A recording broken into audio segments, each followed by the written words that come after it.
بات بھارت اور پاکستان کی ہو رہی ہے، کشیدگی کی ہو رہی ہے، تو اس بیچ اس کشیدگی کو کم کرنے کی بھی کوششوں کا آغاز ہو گیا ہے۔ عالمی قوتیں لگاتار بھارت اور پاکستان پر اپنی بات رکھنے کی کوشش کر رہے ہیں، اور کل رات دیر گئے سفارتی محاذ پر اور زیادہ سرگرمی دیکھنے کو ملی ہے۔ دو بڑے ملک یورپین یونین اور سوئٹزرلینڈ نے باضابطہ طور پر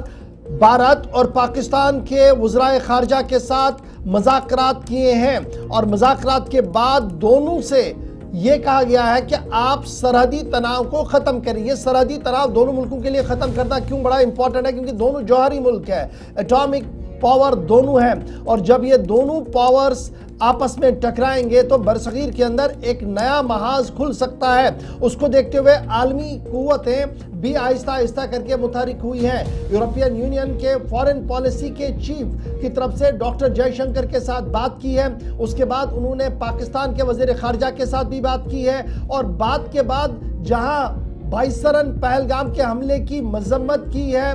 بھارت جس طریقے سے انتہا پسندی اور دہشت گردانہ کارروائیوں سے جلجھ رہا ہے اس کی بات کی ہے، وہیں پر پاکستان پر بھی زور دیا ہے کہ وہ ان سٹیٹ یا نان سٹیٹ ایکٹرز کی تلاش کر کے انہیں کیفر کردار تک پہنچایا جو اس طریقے کی کاروائیاں کر رہے ہیں۔ اسی طریقے سے یورپین یونین کے جو ایک طرف سے میں نے کہا کہ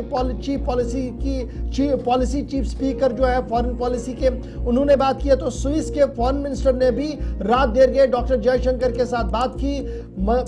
اس 22 پہلگام کے معاملے پر تعزیت کا اظہار کیا، لیکن امید ظاہر کی کہ دونوں ملک جو ہیں وہ آپسی تعلقات کو بہتر بنانے کی کوشش بھی کریں گے اور ایک دوسرے کی مدد بھی کریں گے تاکہ صورتحال بہتر بن سکے۔ لیکن معاملہ پاکستان کا تھا، جہاں پر اسحاق ڈار جو فارن منسٹر بھی ہے اور ڈپٹی چیف منسٹر بھی ہے، انہوں نے اپنی بات کو پھر سے دہرایا، کہا کہ پاکستان کو گھسیٹا جا رہا ہے، پاکستان کا کوئی رول ہی نہیں۔ 2 دن پہلے CNN پر دیے گئے انٹرویو کا بھی حوالہ یاد رکھیے گا، اس سے پہلے سٹیٹ ایکٹرز اور نان سٹیٹ ایکٹرز کی بات خود پارلیمنٹ جو پاکستان کا ہے وہاں پر بھی ارکان کی طرف سے کی گئی، اور TRF لشکر اور جیش کی کس طریقے سے پیٹھ تھپتھپائی گئی وہ بھی سب کے سامنے ہے۔ ان بیانات کے بیچ عالمی قوتیں بھی لگاتار ایک طرف سے دباؤ بھی بنا رہی ہے، دوسری طرف سے بھارت اور پاکستان کے ساتھ رابطے میں بھی ہے کہ کسی بھی طریقے سے جوہری تصادم نہ ہو۔ بھارت نے صاف کر دیا ہے